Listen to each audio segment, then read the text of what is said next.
Good day everyone. I am Ronald, moderator for this webinar. I welcome everyone for today's webinar that is on what to expect from your employer when you are expecting. I would now like to introduce our presenter for today, Dan L.D. Dan L.D., President and founder of Advantage HR Consulting, LLC, is a senior human resource professional with over 30 years of experience in the HR arena. Dan holds a master's certificate in human resource from Cornell University School of Industrial and Labor Relations and has attained SPHR and SHRM SCP certifications. I would now like to hand over the floor to the speaker. Over to you, Diane. Thank you, Ronald. And I want to welcome and thank our participants for joining us today. Today's webinar addresses current, amended, and new legislation that's in effect regarding the needs of pregnant and nursing employees in our workplaces. The two new laws are the Pregnant Workers Fairness Act, known as PWFA, and the Providing Urgent Maternal Protections for Nursing Mothers Act, otherwise known as PUMP, P-U-M-P. Both pieces of legislation were adopted when President Joe Biden signed the Consolidated Appropriations Act of 2023 on December 29th of last year. PUMP went into effect on April 28th, and PWFA took hold yesterday, June 27th.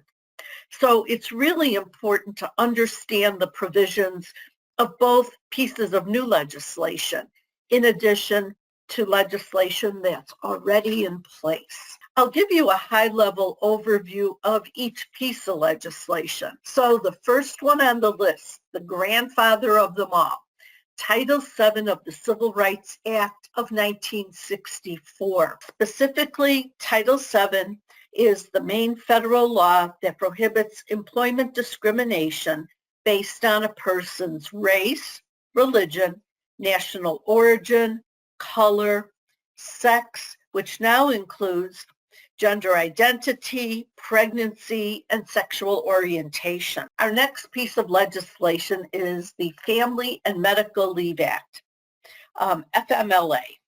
FMLA entitles certain workers to take unpaid leave for up to 12 weeks per year without fear of losing his or her job or their health benefits. The Fair Labor Standards Act, FLSA. This requires that employees be paid for overtime hours worked at a rate of 1.5 times the regular rate of pay. The Pregnancy Discrimination Act. This act amended Title VII of the Civil Rights Act to explicitly protect women against pregnancy discrimination. The Americans with Disabilities Act.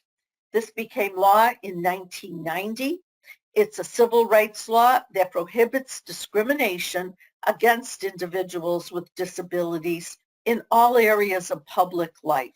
Pregnant Workers Fairness Act, PUMP for Nursing Mothers Act, and I also want to give you some information on what is called the Break Time for Nursing Mothers Act. What is the Pregnant Workers Fairness Act, PWFA? Well, it was signed into law on December 29th of last year, and it took hold actually yesterday, June 27th. There are some prohibitions when we talk about PWFA. So basically, PWFA is intended to fill those gaps between Title VII of the Civil Rights Act, the Pregnancy Discrimination Act, the Americans with Disabilities Act, and the Family and Medical Leave Act. So let's discuss Title VII and the Pregnancy Discrimination Act. With respect to FMLA,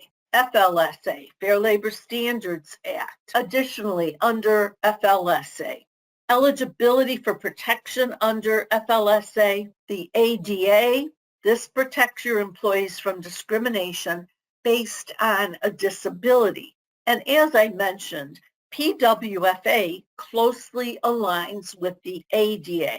PWFA makes it illegal. So what type of accommodations might be possible for our pregnant and or nursing mothers. On this slide here, I've listed some examples of what would constitute undue hardship. There are legal remedies available to employees under PWFA. So on this slide, I'm giving you some practical advice for PWFA compliance.